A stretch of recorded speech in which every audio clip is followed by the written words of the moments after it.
Mesdames, Messieurs, bonsoir. Le roi Albert II se rendra au Congo en juin pour commémorer le 50e anniversaire de l'indépendance. Même si ce déplacement n'a pas été confirmé officiellement par le palais, tout se met en place pour accueillir le souverain à Kinshasa. On en parlera demain en Conseil des ministres restreint. Une information RTL que développe Jean-Pierre Martin avec Loïc Parmentier et Nicolas Foulon.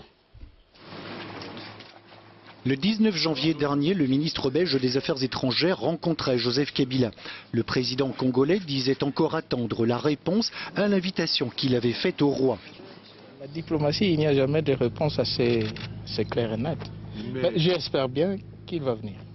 Aujourd'hui, c'est acquis. La Belgique ne peut plus tergiverser et risquer de froisser le Congo. Demain, le gouvernement, en conseil restreint, décidera sans doute.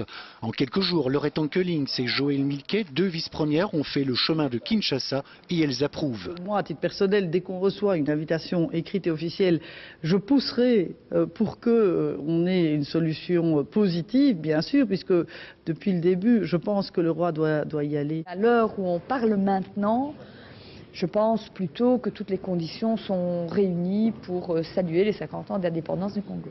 L'unanimité est de mise. Juste quelques réserves du côté du VLD et du MR qui insistent pour qu'à cette occasion, le Premier ministre porte le message du gouvernement belge en occultant aucune question, corruption ou droits de l'homme.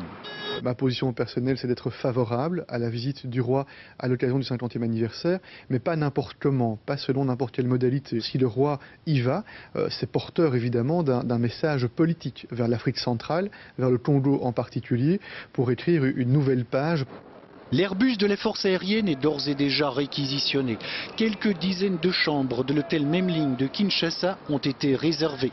Et les services diplomatiques préparent le protocole et cherchent des chambres ou un lieu pour héberger les journalistes.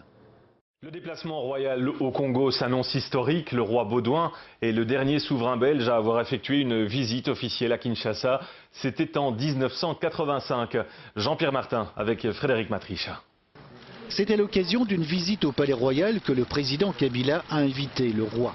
La réponse qui a pris un certain temps et parfois divisé le gouvernement réjouit aujourd'hui les autorités congolaises. La présence du roi doit être exceptionnelle. Je souhaite d'ailleurs que nous refassions 1960 en 2010 avec le même parcours des discours, pas ceux qui fâchent, mais ceux qui célèbrent l'amitié entre deux peuples 50 ans après. Première journée d'indépendance congolaise. Accueilli par le président Kasavubu, le roi vient assister à Léopoldville au défilé inaugural de la République du Congo.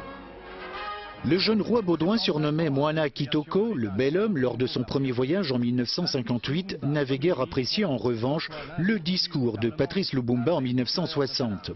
L'histoire entre les deux pays est passionnelle, faite de brouille, de réconciliation. En 1985, Baudouin a été accueilli par un président Mobutu mégalomane. Le voyage s'est bien passé, mais le Zaïre sombrait déjà. Le Congo de Joseph Kabila, aujourd'hui, émerge seulement de 2 décennies de misère et de guerre. Nous tenons à réserver un accueil délirant pour le roi des Belges, qui, pour l'histoire, fut aussi roi des Congolais, à l'époque de l'État indépendant du Congo, et puis la colonisation, et puis 50 ans d'amitié, 50 ans parfois des problèmes, de brouille, mais nos relations ont tenu, et c'est ça qu'il faut saluer. La visite du roi reste délicate, mais elle devrait, espère-t-on des deux côtés, détendre les relations. En préambule à cette fête du cinquantenaire, les espoirs congolais et belges se sont réunis sur la pelouse du Standard.